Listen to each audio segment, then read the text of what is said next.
Okay. I actually wanted to show you guys how this correspondence works, at least with an example. Okay. So let's just do a quick example. I hope it doesn't take long.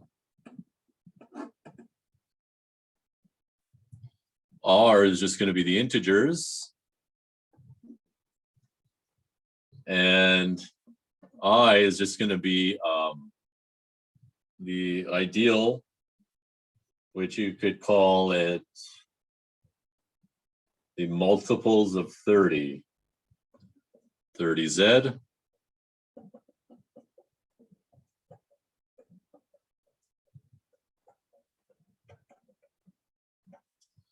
Okay.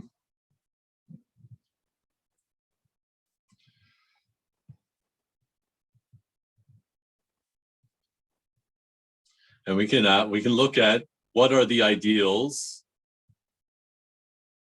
which contain I.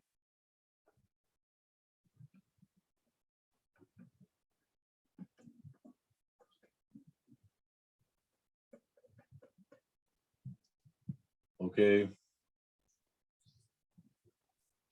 And I'll just ask you guys, can anyone tell me a couple, one or two ideals which contain this ideal?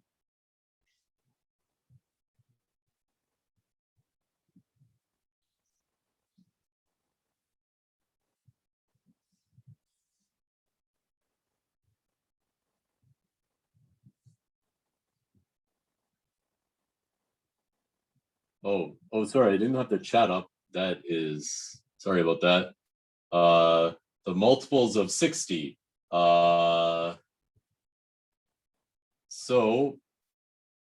that does have a relation. It's the opposite way though.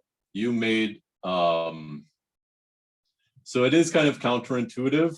A bigger number actually gives you a smaller ideal, because what's the multiples of 60? Well, you start like, you have minus 100, minus 60, 0, 60, and so on. Okay, so to get this, I actually left out things from I. So this is actually a smaller ideal. But that is a good example, because it tells you that when you're thinking of these things, it is sometimes like the opposite. Yeah, it's like 15 is the opposite of what you might guess at first. Okay. And it's not, I always have to remind myself, like, I always have to double check with myself which way it is. So this is a very natural mistake. But yes, so ideals that contain I, like, kind of correspond to, it turns out they actually correspond to things that divide 30. So here are, so one is 15, and I'll just write down some more. So we have J equals 15Z.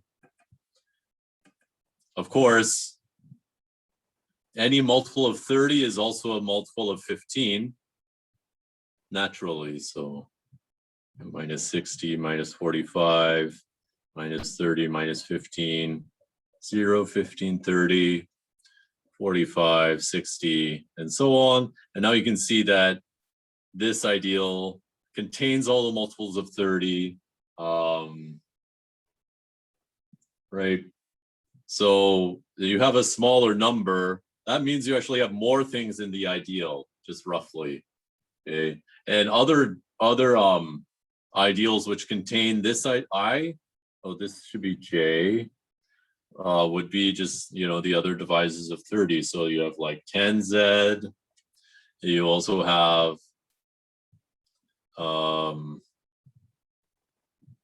what I guess you have 6Z, and you also have 5Z, 3Z, 2Z, and of course I left out 2. The 2 I left out were everything and the integers. Both of those are ideals too.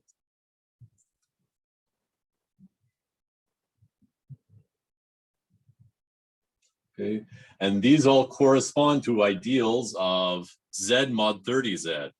So we can write down each corresponding ideal. Let's take some time and do that, at least for a couple of them. Okay. So we could look at 15Z. We could look at J bar, which is 15Z mod 30Z.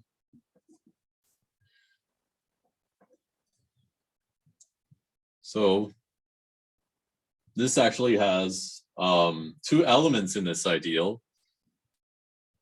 The first element is 0 plus 30Z. The next element is 15 plus 30Z. And this is a subset of the integers mod 30. Okay. If you want, you could rewrite it as, if you denote the coset of 0 plus 30Z, that coset by just 0 bar, this is like 0 bar, 15 bar. This is contained in the integers mod 30, which is like 0, 1, all the way up to 29. Okay. So this is an ideal of Z mod 30Z. And what are the other ideals correspond to? 10Z mod 30Z. Well, that's like 0 bar, 10 bar, 20 bar. Okay. You would normally keep on going, but the coset of 30 is just the same as the coset of 0. So then you have 6Z, it's like 0 bar, 6 bar, and so on. So, oh, this is 6Z mod 30Z, right? So the multiples of 6 correspond to an ideal of the integers mod 30Z. And instead of just all multiples of 6, like they kind of repeat like this. Okay. And then you could further, you could look at what is Z mod 30Z, divide by integers mod 6, or sorry, divide by 6Z mod 30Z. And what you get is something that looks like the integers mod 6. Okay.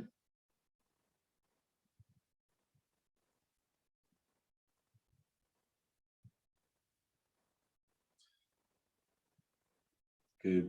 And okay, so that's enough for that example. Just before we go, I want to quickly define a few things.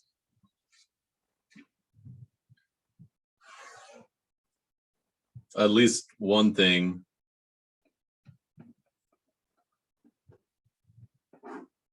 And this is this definition is to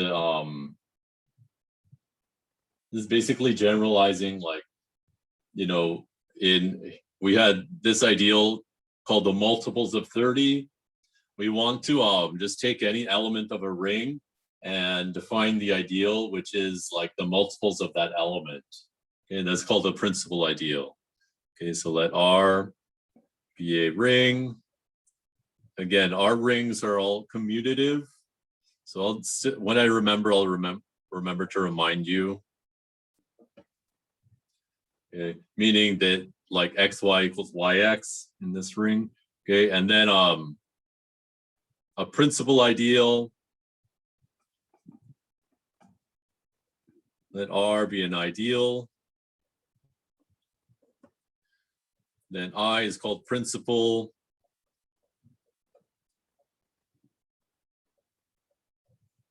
If there exists A in R such that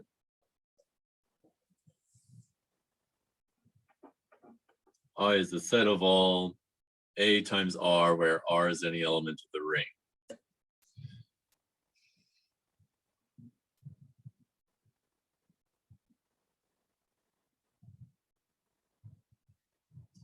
Okay.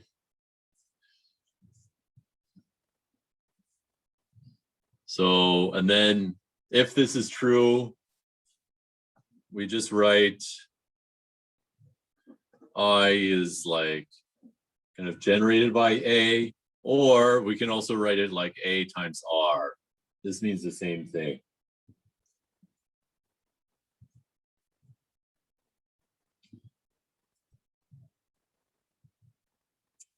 Okay.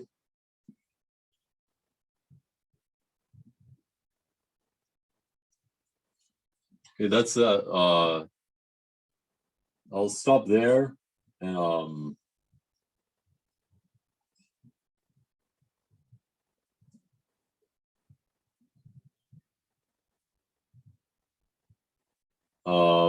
someone on I got like a comment on the questionnaire, and someone said that it's having trouble focusing, you know, because of the, I guess it must be my phone or something, is not doing the right thing. But I will try to keep improving, like paying attention to what the my writing is looking like for you. I'll try my best. And on the other hand, if you're finding that you're not seeing, you know, you guys are pretty good, but with this, but just you can always tell me, turn back, or it's blurry, or tell me what is going wrong, and I'll try and fix it. Okay.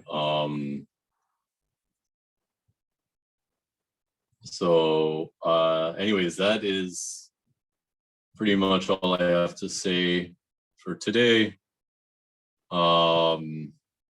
Just remember there's an assignment due today, and there's the second coursework exam is next week, Wednesday. Okay. So that is it for me. Anyways, thank you for coming to class. I appreciate that. Okay.